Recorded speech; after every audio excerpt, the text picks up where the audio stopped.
Hello, good to see you again. Now, many of you who are on the weight loss program have been in touch with Slimmr about snacks and the calories in snacks. So I thought it'd be a good idea to do a video podcast on this very subject. The first thing I have to say, though, about snacking is that I know it's very pleasurable and we all do it, but we do it far, far, far more than we did, well, if any of you remember the 50s or the 60s, most of us had parents that said, you had a decent breakfast, wait till lunchtime. We did not have snacks every time we felt, oh, a little bit peckish, I'll have a snack. Go back a few decades, if you were on a train going to Scotland or something, long distancing, people would obviously bring a little, probably in those days, a tin picnic box, or later a Tupperware or something, but for their sandwiches at lunchtime. But they didn't get on the train and reach for the crisps and start snacking right away. We just didn't do it.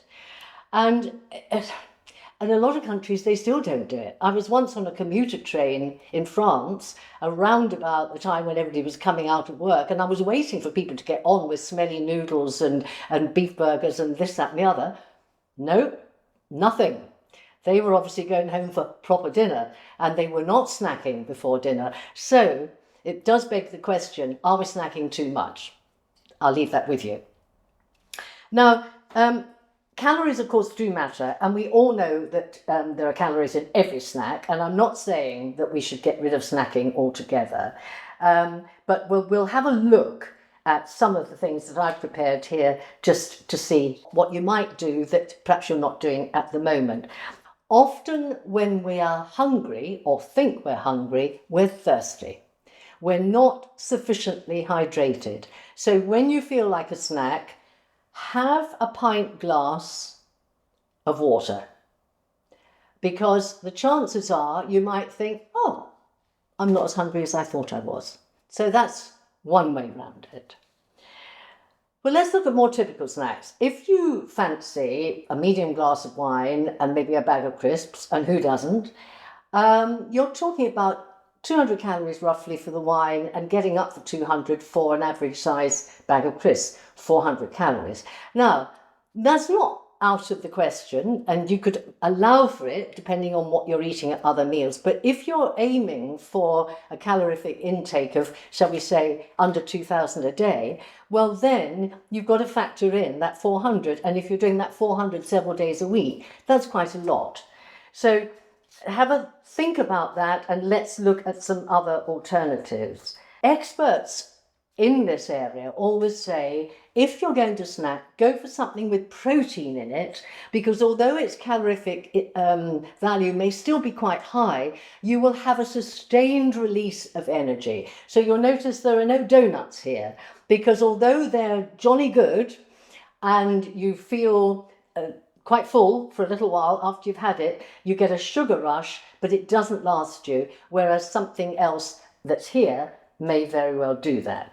So let's look at a bedtime drink, because I like a milky drink at night, and I used to sometimes have nibbles with it, but I discovered that I really didn't quite need the nibbles, so I don't do it. But I drink, this is Alpro, no sugars, almond milk.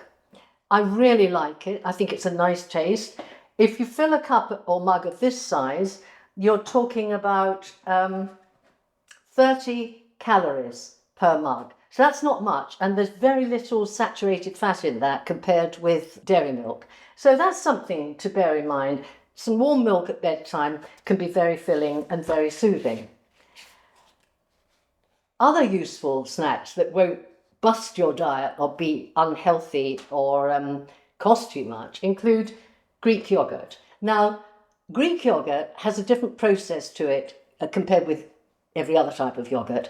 Greek yogurt has, at the end of its process, more protein, quite a lot more protein than ordinary yogurt. So go for Greek yogurt, have a little bowl of that and some berries or something. It'll be probably about 250 calories or so, but this is a sustained energy substance, and you shouldn't be hungry again for a while. It's satisfying and tasty and gives you energy. Now, what about these? Are these health bars any good? Well, actually, I like these Fulfill bars myself. They do what it says in the title, really, and they are only 145 calories. And I sometimes have one of these if I'm driving and haven't got, anywhere to have lunch. And they do fill you up for quite a while, and they've got loads of protein in them. Bananas. Now, I once spoke to, you'll see I've put 90 calories on here. I once spoke to a weather girl, very famous one, who was doing weather for all sorts of stations up and down the country at all sorts of times of the day and night. And I said, how do you keep going? She said, bananas. So a banana, an average banana is about 90 to 100 calories per banana. As she put it, it comes in its own wrapping, which is absolutely true. And she also said, and all those tennis players can't be wrong. So it's full of potassium as well. So that is a very good go-to snack. Half a pack, roughly, of mixed nuts. Now, these would be about 245, 250 calories for this amount, which is, quite a lot. But on the other hand, they will fill you up and they will give you some good sustained energy. My little treat mid-afternoon is soya dessert dark chocolate flavour. They're really nice. And they're only 119 calories, and that certainly isn't going to bust your diet. And again, gives you a lovely sweet taste, but it's not going to be ruinous in terms of your diet. Peanut butter, crunchy or otherwise, where is it? Here. Now, if you took spoonful after spoonful out of that and put it on bread, that would be quite a lot. There's a very nice snack where you take an apple, divide it into 4, then divide it again, so you've got 8 slices, and just smear, don't have to go mad, smear each little segment with some peanut butter. The contrast of the fruitiness of the apple and the saltiness of the peanut butter is very appealing. It's quite satisfying, and you would probably get away with about 250 calories for the whole snack. Beware now of those healthy options where you think, oh, I'll just have a few carrot sticks and some celery sticks and I'll have a little dip with it. Because that does sound a nice idea, but be careful which dip you choose. Now, I've got a great liking for tara massalata, and I have to say, I think I probably could stand or sit and eat a whole tub of that without too much difficulty.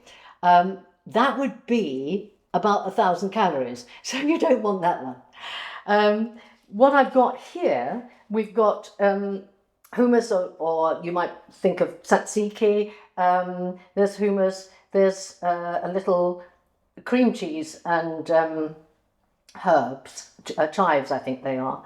So this one, for about a quarter of this pot, you would be getting 200 calories. The celery and the carrots don't really count. I mean, they're so low. So a quarter of this would be quite filling, actually. I mean, obviously, clearly, you don't want to eat the whole thing because that would be 800. And this one, per half of this size, is 240. So there are snacks and snacks, and I think the best thing is for you to just choose as wisely as you can. And of course, you want to choose something that you're going to like. So to sum up, snacking is not always necessary, but if you want to snack, do so wisely.